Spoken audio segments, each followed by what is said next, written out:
Okay, so I was discussing gaseous state yesterday, and today I will continue with the same chapter.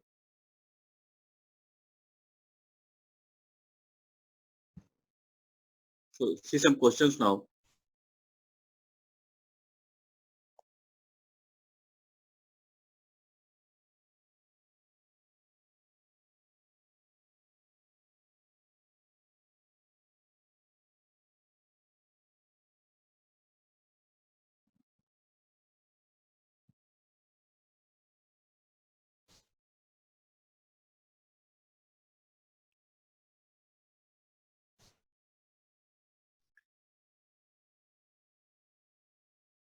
It's very simple question. At moderate pressure, the compressibility factor for a particular gas is given as Z equal to P upon 480 plus 0.35 P minus 168 P by T. This is 168, where P is in bar and T is in Kelvin. What is Boyle's temperature of a gas?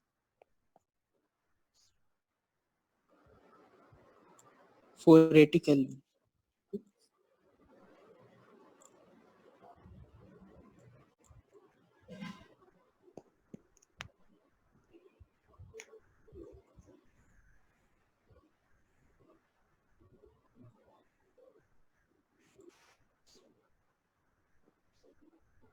Sir, is it 480 Kelvin? Yeah, others also do it.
Daddy daddy నువ్వు కొత్త notes తీసుకురా కొత్త notes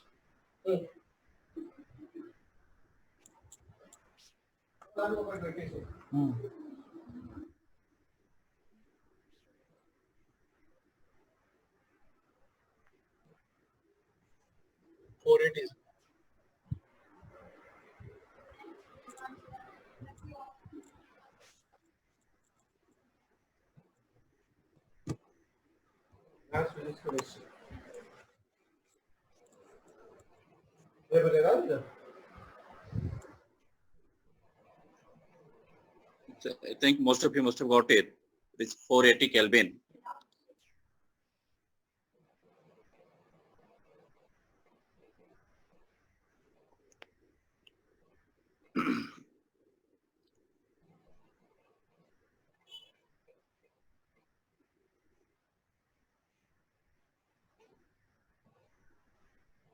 See, actually in this question, they're asking you to find Boyle's temperature. So just to try to recall what is this Boyle's temperature, Boyle's temperature is that temperature at which gas behaves as ideal gas over a range of pressure. So if temperature is equal to Boyle's temperature, then at this temperature, gas will behave as ideal gas over a range of pressure. Now, if it is behaving as ideal gas over a range of pressure, then obviously the value of compressibility factor will be 1. this Z value, which is compressibility factor, that will be 1, and this Z will be independent of pressure. At bias temperature, try to recall that Z versus P graph, Z versus pressure graph, that Z versus pressure graph that becomes parallel to pressure axis. So at bias temperature, this Z becomes equal to 1, and this Z is independent of pressure since the gas is behaving as ideal gas. So here all this pressure containing term will be 0. So in that equation, pressure containing term was 0.35 P minus 168 P by T. That term will be 0. Simply solve it, you will get T equal to 480.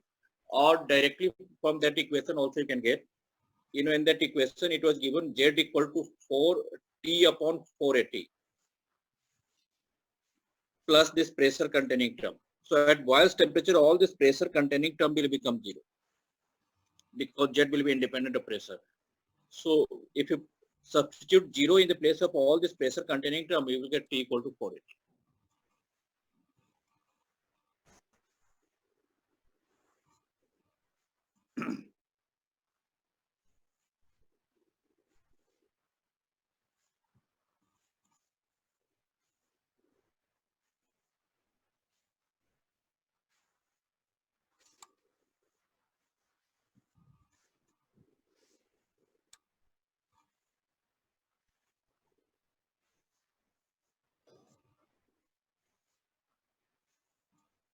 Now solve this question. Assume that dry air contains 79% nitrogen and 21% oxygen by volume.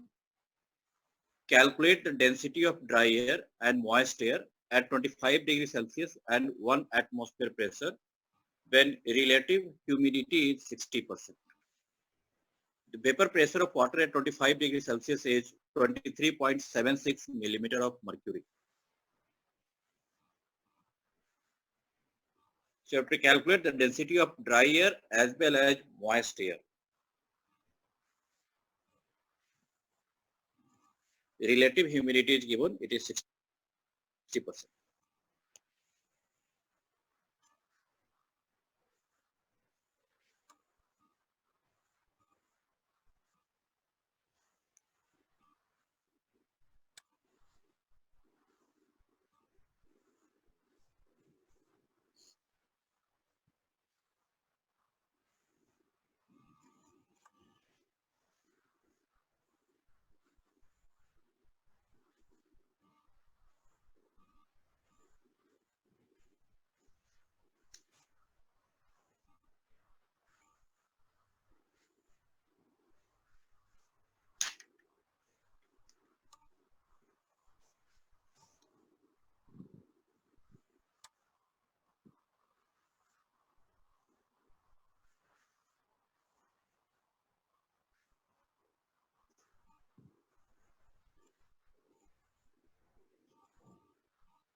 So density of dry air is 0.59, sir. Density of dry air is 0.59, sir. 0.59. No, it is wrong. Sir, 1.28, sir. 1.28. 1.1, sir. 1.179. 1.178. That is 87. the density of dry air. 1.17 gram per liter, sir. Yeah. 1.178 gram per liter.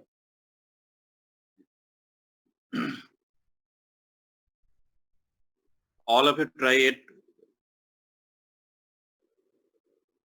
It's also not a difficult question. Little bit thinking is needed.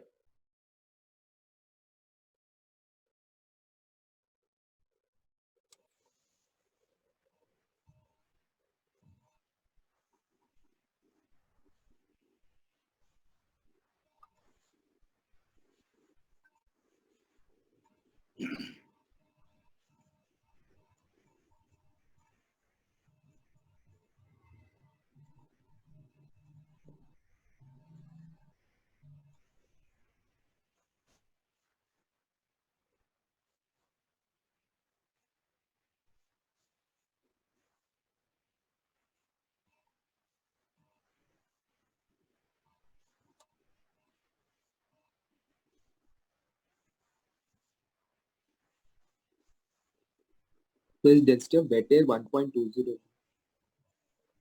Yeah, tell again. 1.201.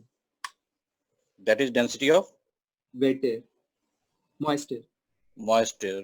No, that is density of moist air is slightly less than that of dry air.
So moisture density is at 1.157.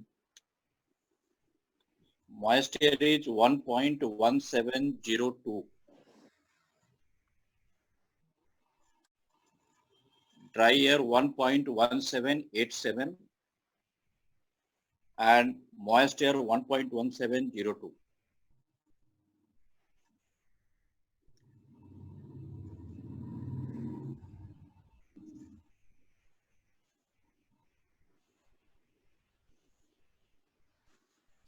Sir, what is the density of moisture? Sir? Density of Moisture. 1.1702. Okay. Sir.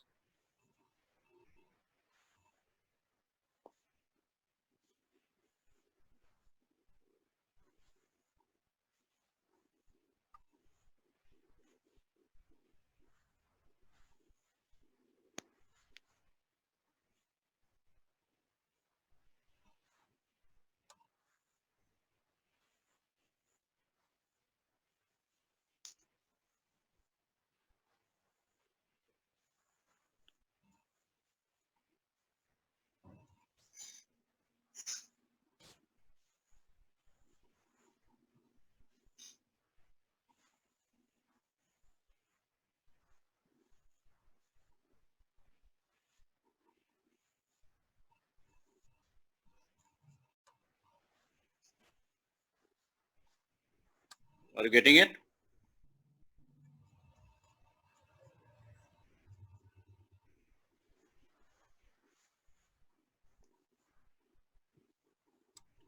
So I'm discussing this question now.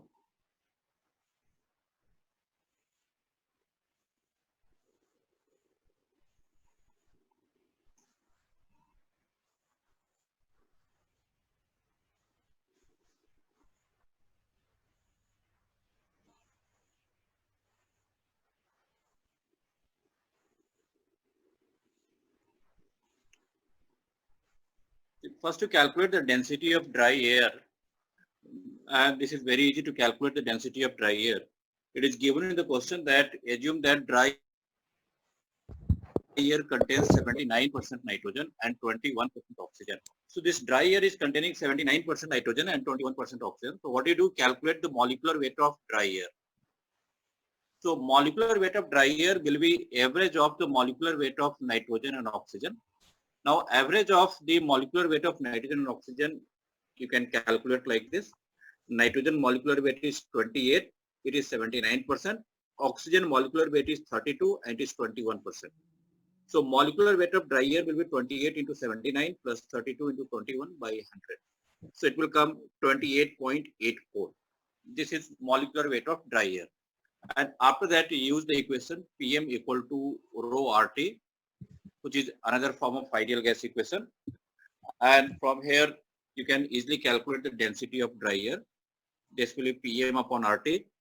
Pressure is 1 atmosphere, that is given in the question. Molecular weight of dry air you have calculated 28.84.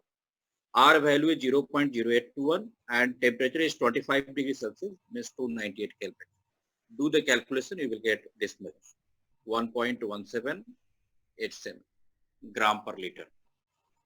That is the density of dry air.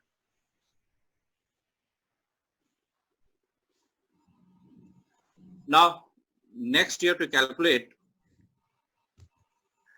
the density of moist air. Now, moist air will have water vapor also in addition to nitrogen and oxygen. So, nitrogen and oxygen will definitely be there, and since it is moist air, so it will have water vapor also. Now, what we will do here, we will calculate that what is the percentage of water vapor, nitrogen and oxygen in this moist air. For that, we will take the help of relative humidity, and it is given that relative humidity is 60%. Now, try to recall how do we define relative humidity. Relative humidity is defined in this way. Relative humidity is partial pressure of water vapor in air divided by vapor pressure of water at that temperature. So ratio of partial pressure of water vapor in air and vapor pressure of water at that temperature is called as relative humidity. Right? So this ratio is relative humidity. Now relative humidity is 60%, means relative humidity is 60 by 100. Suppose partial pressure of water vapor in air is this P, and vapor pressure of water at this temperature 25 degrees Celsius is given in the question. It is 23.76.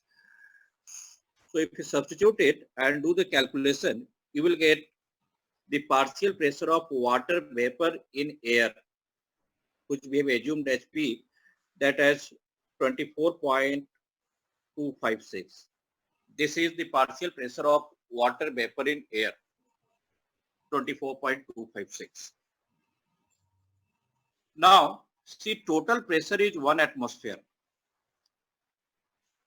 That means total pressure is 760 millimeter of mercury. In that 760 millimeter of mercury, 14.256 millimeter of mercury is the pressure of water vapor. If you subtract this 14.256 from 760, then whatever is the remaining pressure, that is pressure of what? That is pressure of nitrogen gas plus pressure of oxygen gas in moist air.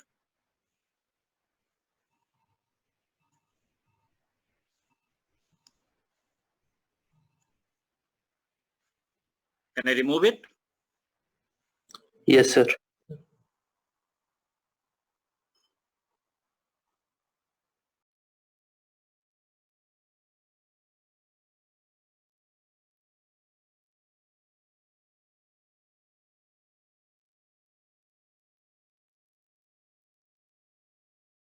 So this only have written here, the total pressure of nitrogen and oxygen in moist air, that will be atmospheric pressure 760 minus pressure of water vapor, which we have calculated just now. It is 14.256.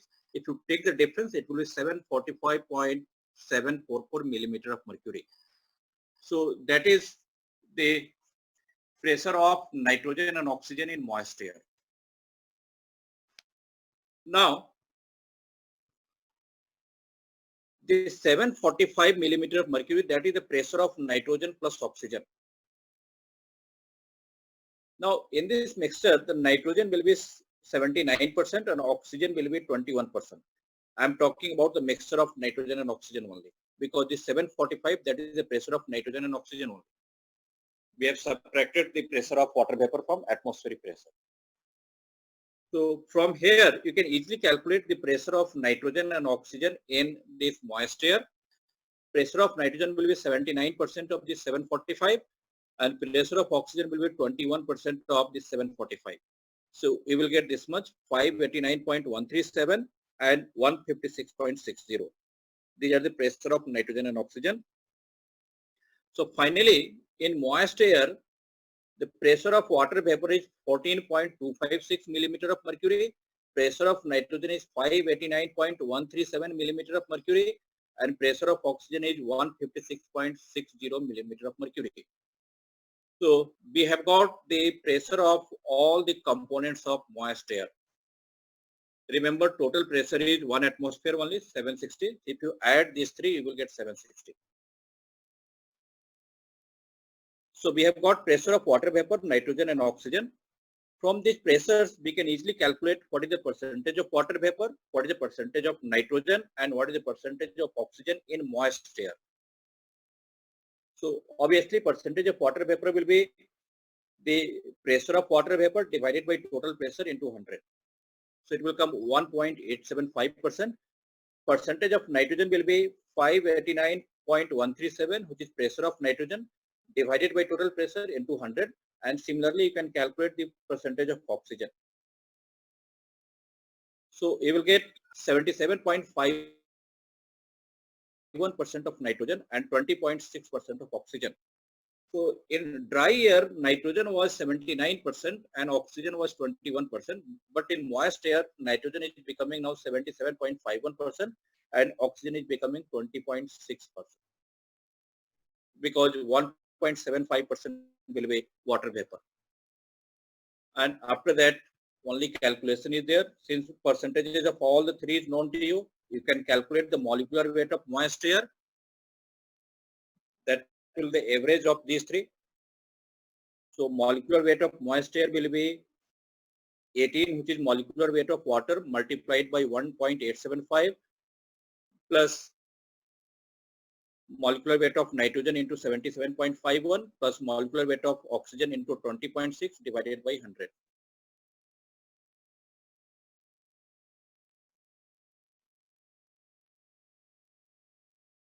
So in this way, you will get the molecular weight of moist air, and if you calculate, I think you will get 28.63. Then use that ideal gas equation again and calculate density.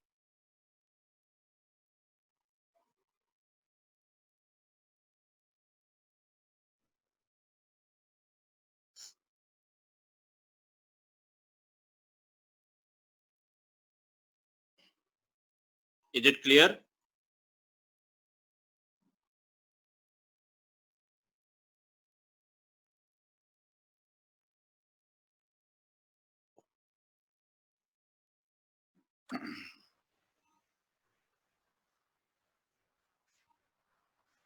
If anyone has any doubt, you can ask. If any step you have doubt, you can ask.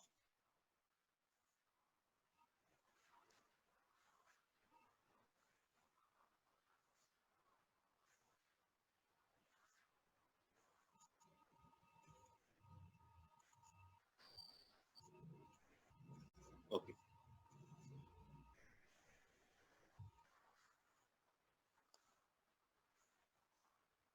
So now, see the next question.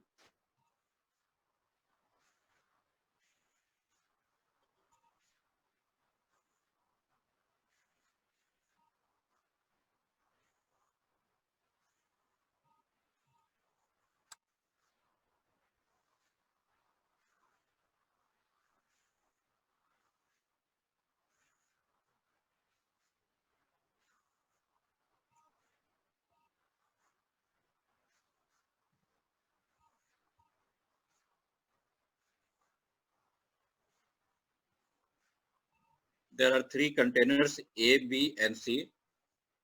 The volumes of the container are 6 liter, 10 liter, 4 liter. Container A is having helium gas at 4.1 atmosphere pressure. Container B is having nitrogen gas at 0.82 atmosphere pressure. And container C is empty. There is no gas there. That is empty container.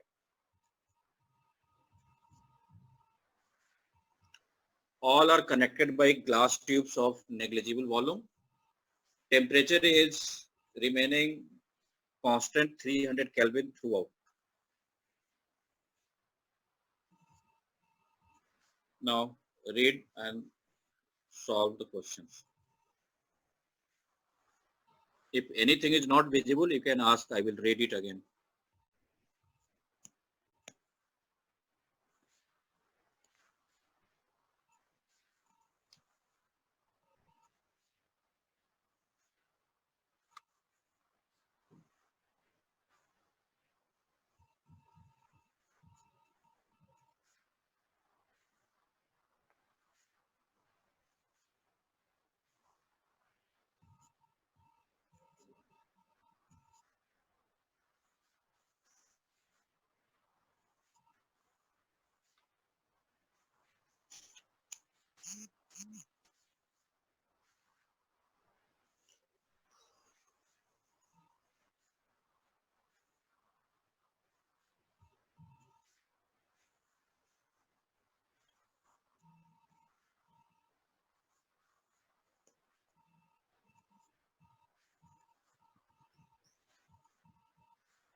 Sir, first bit 2.05 atmosphere.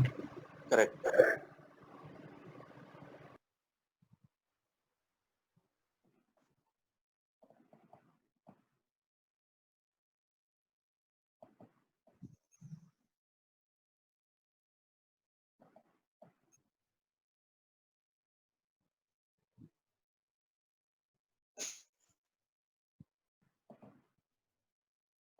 First answer is 2.05, sir. First one is 2.05. Yes, sir.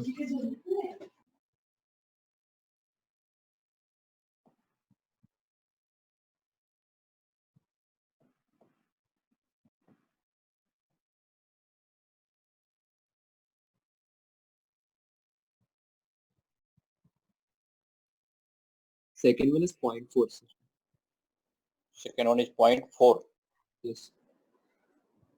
Yeah, I think that is also correct.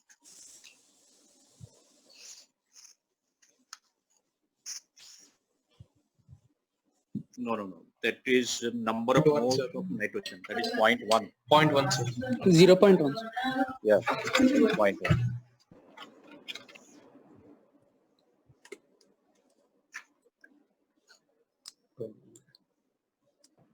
Point zero is 0.1.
Others also complete. I will wait for some time.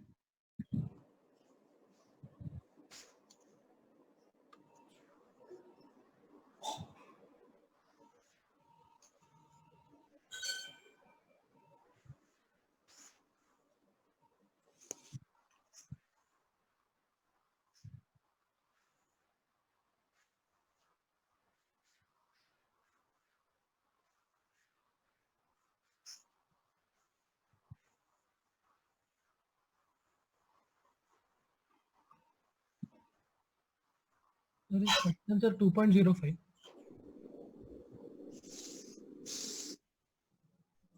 Sir, Yeah, tell. his first answer is 2.05. First answer is 2.05. Okay. Sir. First answer 2.05. Second answer 0.1.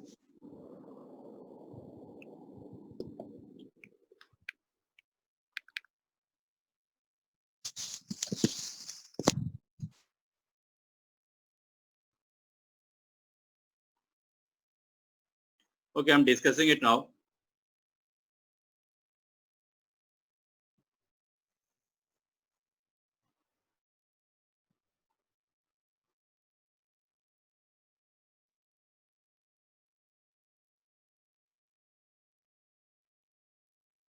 See, first question, you have to calculate the total pressure in chamber B after sufficient time of opening of valve 1, keeping valve 2 closed.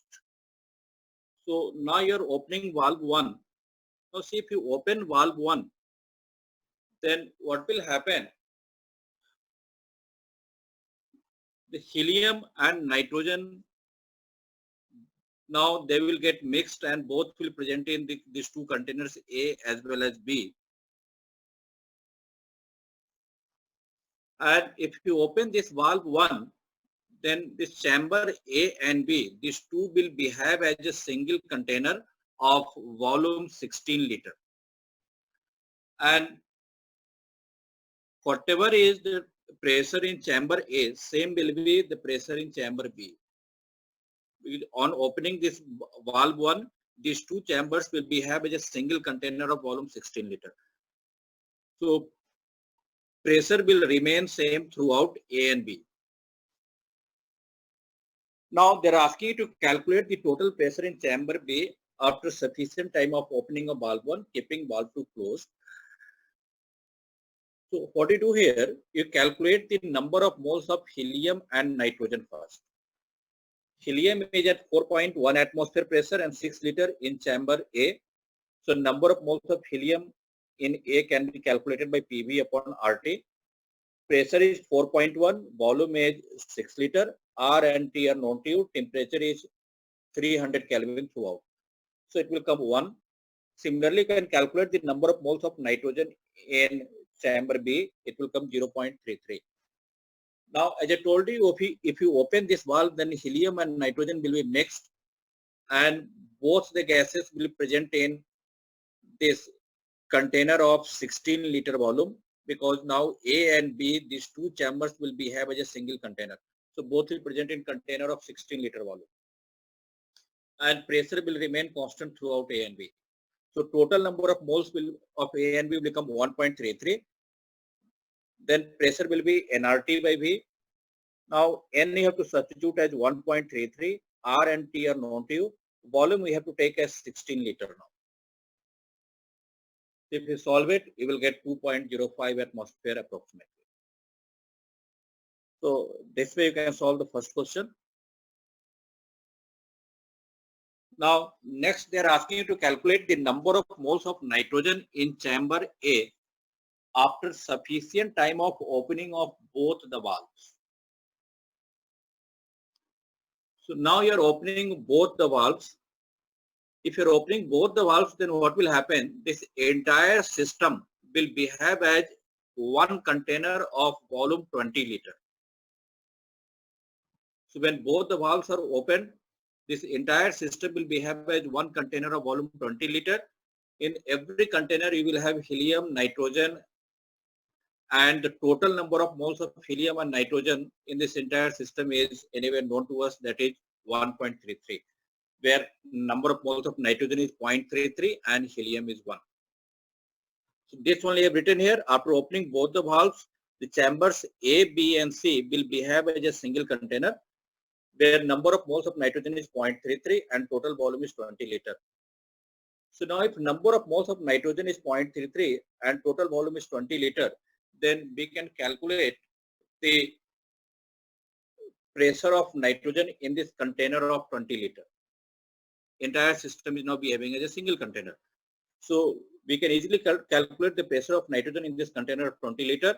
This will be nRT by V, where in the place of N you have to substitute the number of moles of nitrogen. See, in the question they are asking the number of moles of nitrogen only. So we will calculate here the pressure due to nitrogen. And so here I have taken number of moles of nitrogen 0.33. R and T are known to you. V is now 20 liter. If you solve it, you will get pressure of nitrogen 0.41 atmosphere. So see, this is the pressure of nitrogen in chamber A as well as in B and C also. Everywhere the pressure of nitrogen is same, 0.41 atmosphere.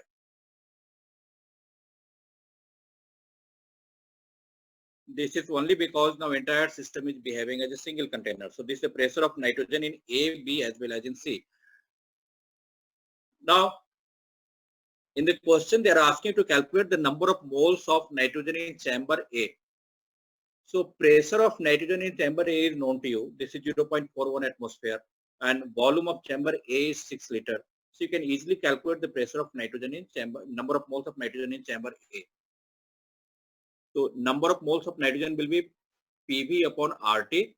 Here in the place of P, you have to take pressure of nitrogen. In the place of V, you have to take volume of chamber A. We want to calculate what is the number of moles of nitrogen in chamber A. So now we will take the volume of chamber A. Pressure of nitrogen will remain 0.41 in all the three chambers. So number of moles of nitrogen in chamber A will be calculated in this way. Pressure of nitrogen 0.41, volume of chamber A is 6 liter, R and T are known to substitute and calculate. You will get 0.1. In the same way, you can calculate the number of moles of nitrogen and helium in all the three chambers. If they ask in chamber B, C, anywhere you can calculate. Just you have to take the volume of that chamber. Then you can calculate the number of moles of nitrogen as well as helium in all the three chambers. Sir, Yeah, tell. sir, the pressure will be different by different gases, sir. Like, will it be different, sir? Pressure. The pressure occupied by the pressure exerted by all three gases, they will be different, sir. Pressure by different gases will be different. Partial pressure will be different, no? Okay. Okay, sir. Sir, in the first question, they asked total pressure in chamber B, no, sir. Yeah, total pressure in chamber B. After sufficient time of opening of valve 1, keeping valve 2 closed. So total pressure in chamber B they are asking. Sir, we calculated total pressure, no, sir, like in this question for the For first one. total pressure we have calculated first because we have taken their total number of moles. See the calculation what we have taken. Yes, sir. Okay. We have taken total number of moles, so we got total pressure. In chamber B, what will be the pressure, sir? Chamber B. Chamber B only we have calculated, no? See this 2.05, that will the total pressure in B as well as in A. Okay. Because now when you are opening valve 1, then what is happening? This A and B, they are behaving as a single container now of volume 16 liter. The tube, glass tube which is connecting these two, that is of negligible volume. So when you open valve 1, this will behave as a single container of volume 16 liter. So pressure will remain 2.05 throughout A and B. C is different because valve 2 is not closed in the first case. 2.05, that is the total pressure in A as well as in B. Here, if they ask for chamber A also, then there also you have to write to 2.05 only.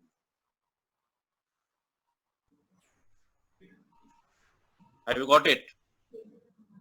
Yes, sir. Thank you, sir.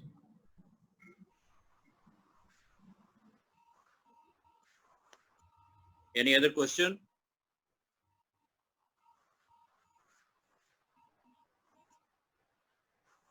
Okay, now see one more question from the same chapter.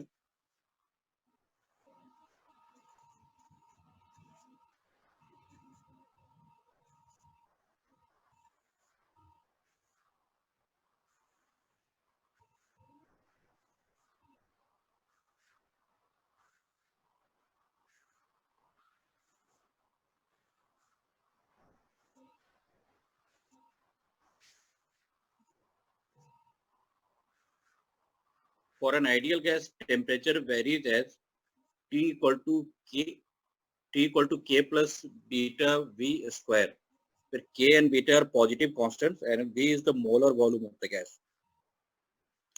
If the minimum pressure of 1 mole of ideal gas is expressed as this way, P minimum equal to N R to the power A, beta to the power B, and K to the power C. These powers are A, B, and C. A small a, small b, small c. Find the value of n plus a plus b by n minus a plus b minus c.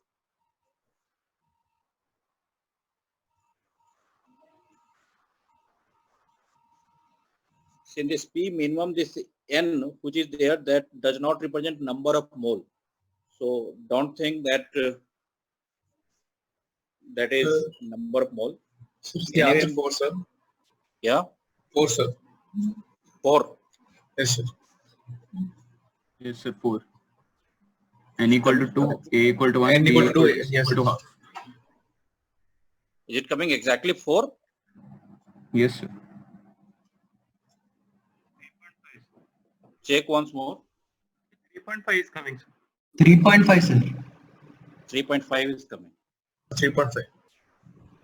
3.5. 3.5.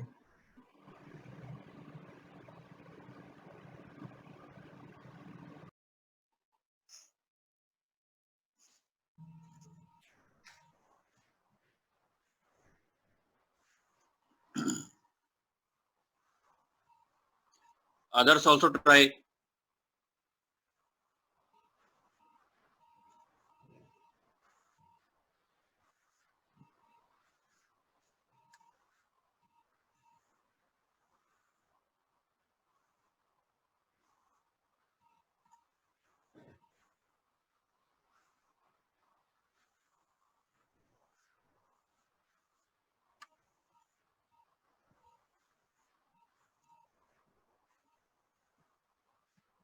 Three 3.5.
Yes, sir. 3.5.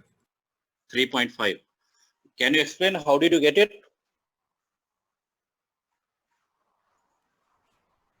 Sir, I took T equal to PV by R, sir. Then? Then I found P in terms of V, sir. Then I differentiated on both sides.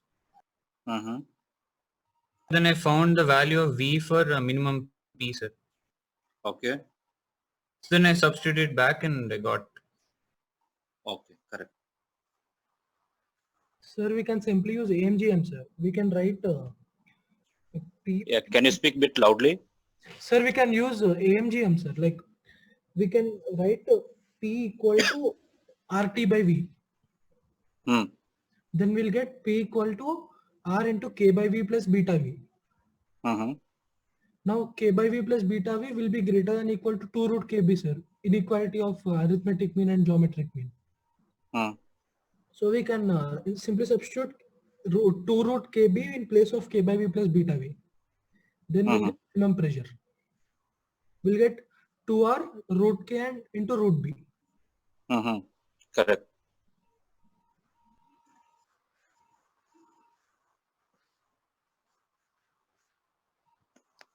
Okay, so many of you have got it, but anyway, I will discuss it.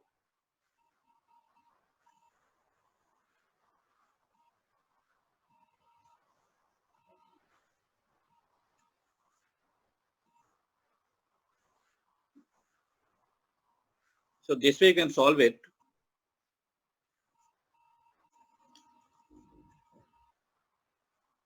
In the question, they have told that this V is molar volume of the gas, means they are considering 1 mole of the gas. So write ideal gas equation for 1 mole of the gas. In the beginning itself, they have taken ideal gas. So we'll write ideal gas equation for 1 mole of the gas. That is PV equal to RT. Now, as per the question, this T can be replaced by K plus beta V square. So P will be equal to RK by V plus R beta V. You can take this as equation 1. Now after that, read the question. They are talking about minimum pressure. So for pressure to be minimum, use that condition of maximum minima.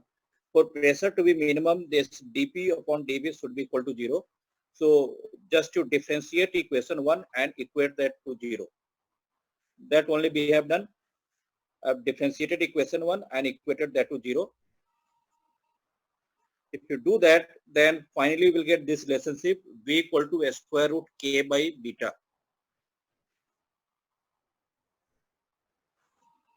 Now, this value of V, which is S square root K by beta, can be substituted in equation 1. And this I have done here.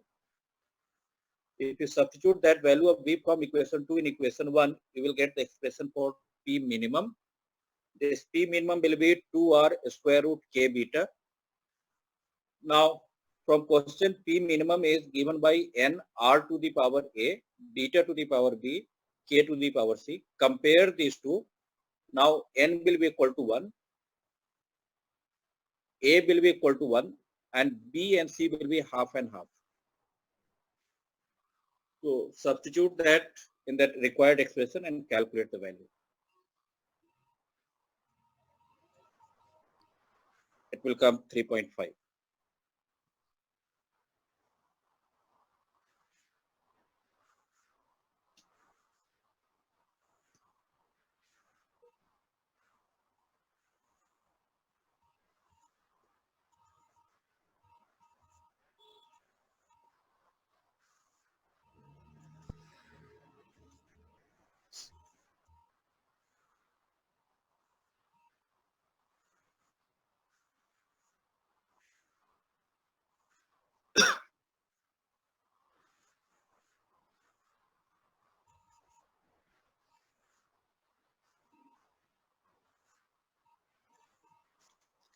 Have you got some assignments on this gaseous state? I think some exponent set, F5 sets you must have got. Have you completed those?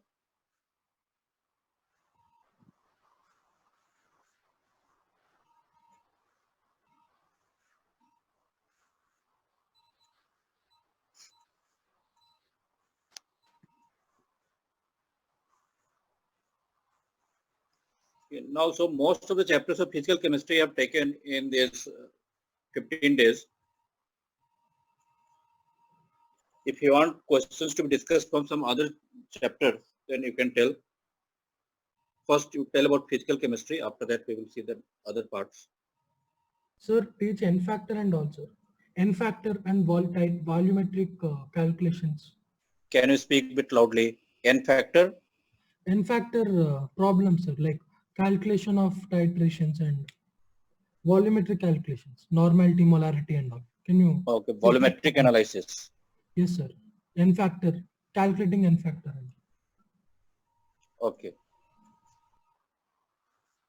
What about atomic structure? Are you comfortable, or should I take some questions from there also?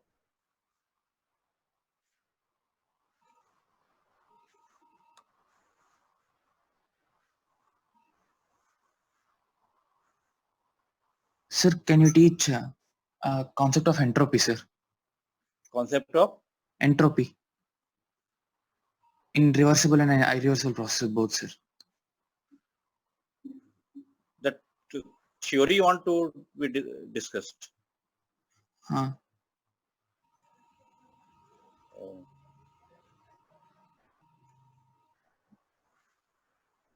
What you did not understand there, you tell me. What you have not understood? In irreversible processes, sir.